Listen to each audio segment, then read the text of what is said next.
سلام، اوس هم د 11 بجو خبرونه. 10 طالبان د پکتیا په مرکز کې په یو هوایي برید کې ووژل شول. د دغه ولایت د والي ویاند وایي دغه عملیات تېره ورځ د ګردیز ښار په چاونۍ سیمه کې ترسره شوي او د یادې ډلې 4 موټرسایکلونه او یو شمېر وسلې هم له منځه تللي دي. د نوموړي په ونه په دې عملیاتو کې د سیمې اوسېدونکو ته زیان نه دی اوښتی. له دې سره سم 4 پاکستاني جنګیالي په خوست کې موخې ته تر رسېدو مخکې ووژل شول. د خوست د امنیه قومندانۍ مسؤلین وایي دغه کسان چې د حقاني شبکې غړي وو غوښتل د تڼیو ولسوالۍ په لاغوړي پیران سیمه کې دولتي بنسټونه په نښه کړي، خو تر هغې مخکې تېر مازدیګر له افغان ځواکونو سره په نښته کې وژل شوي دي. د سرچینې په وینا د یادې ډلې یو شمېر وسلې او یو موټر هم د افغان ځواکونو لاسته ورغلي دي. ولسمشر غني په هلمند کې د 2 شپې مخکې په عملیاتو کې ولسي وګړو ته د اوښتې مړژوبلې له امله خپله خواشیني څرګنده کړې ده. ښاغلي غني د هلمند والي ته د یادې پیښې د هر اړخیزې څېړنې لارښوونه کړې او ترې غوښتي دي چې خپلې موندنې دې ډېر ژر له حکومت سره شریکې کړي.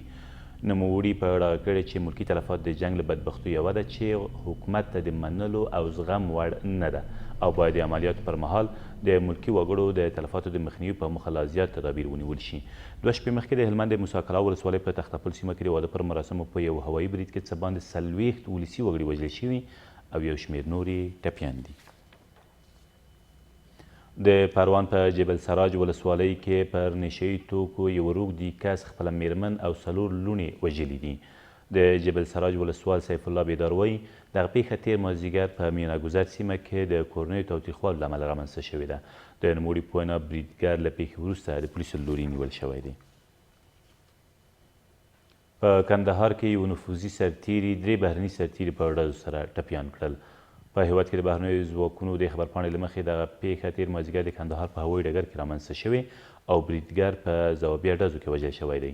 طالبانو دغه برید مسؤلیت پر غاړه اخیستی او ویلي دي چې دغه برید د دوی د یو نفوذي کس له لوري ترسره شوی دی. د طالبانو د سیاسي چارو مرستیال د چین د بهرنیو چارو وزارت له مرستیال سره په کتنه کې وویل د طالبانو او امریکا ترمنځ له هوکړې د امریکا شاتګ له سولې د تېښتې په معنا ده. ملا عبدالغني برادر په دې کتنه کې چې تېره ورځ په بیجینګ کې ترسره شوه ویلي د خپل هدف د ترلاسه کولو په موخه به خپلو مبارزو ته همداراز دوام ورکړي. د طالبانو د خبرپاڼې له مخې په دې کتنه کې د چین د بهرنیو چارو وزارت مرستیال هم ویلي چې هیواد یې غواړي د سولې په بهیر کې خپل مثبت رول ترسره کړي. په کابل کې د امریکا سفارت وایي د راتلونکو ولسمشري ټاکنو د امنیت په یوه ډول ټولو نمایندانو ته د اسانتیاوو د نه برابرېدو او د درغلیو له امله اندېښمن دی. دغه بنسټ په یوې خبرپاڼه کې له ټولو نمایندانو غوښتي چې د ډیموکراتیکو اصولو له مخې عمل او درناوی وکړي او همداراز یې په ټاکنو کې له ښکېلو بنسټونو غوښتي چې د رڼو او مسؤونو ټاکنو لپاره هر اړخیزې هڅې وکړي.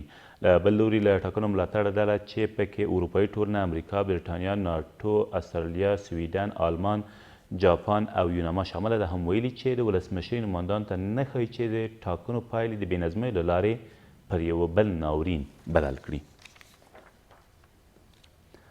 او افغان کرکټ ملي لوبډله به نن د 3 اړخیزه شل اوریزه سیالیو په پایلوبه کې د بنګلادیش پر وړاندې د لوبې ډګر ته ووځي. د افغانستان د کرکټ بورډ په وینا دغه لوبه به نن مازدیګر 5 بجې د کوربه هیواد په پلازمینه کې ترسره شي. د ویل ده چې په دې 3 اړخیزه لوبه کې بنګلادیش 6 او افغانستان 4 نمرې لري او زیمبابوې له دې بهیره بهر شوې ده. دا تر دې مهاله وروستي خبرونه، تر بیا مو الله امر.